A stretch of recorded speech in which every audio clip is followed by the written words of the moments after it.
আজিকালি অনুষ্ঠান পাতে ভাওনা গৈ এতিয়া ভাওনা মহোৎসৱ হ'ল ছাৰে বৰ হতাশাত সেইদিনা সামাজিক মাধ্যমত লিখিছে কষ্ট পাইছোঁ কিন্তু এদিন ছাৰৰ মনৰ কথাবোৰ অসমবাসীক জনাবলৈ চেষ্টা কৰিম তেখেতৰ এগৰাকী শিষ্য হিচাপে এইখিনি আপোনালোকৰ সন্মুখত আজি কথা দিলোঁ তেখেতৰ জৰিয়তে সেই কথাখিনি কিন্তু জানিবলৈ চেষ্টা কৰিম এই যে বিকৃত উপস্থাপন বুলি আমি কৈছোঁ এতিয়া ভাওনা মহোৎসৱ হ'বলৈ গ'ল ভক্তি ৰখেৰে গুৰুজনাই আগবঢ়াই থৈ যোৱা ভাওনা এতিয়া উপস্থাপন তেনেকৈ নহয়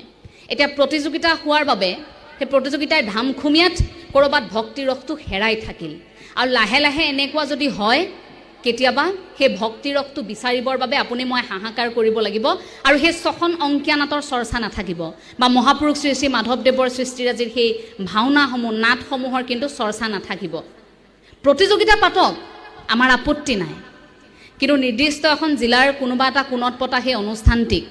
সদৌ অসম ভাওনা প্ৰতিযোগিতা নাম দি মাত্ৰ কেইটামান দলে অংশগ্ৰহণ কৰিব য'ত কোনো নীতি নিয়মৰ কথা নাথাকে য'ত কোনো ভক্তি ৰসৰ কথা নাথাকে আৰু ভাওনা শেষ হোৱাৰ আগে আগে দুৰ্বাদল কাজিয়া এফালে আয়োজক সমিতি এফালে বিচাৰক আমাৰ লাজ লাগে তেতিয়া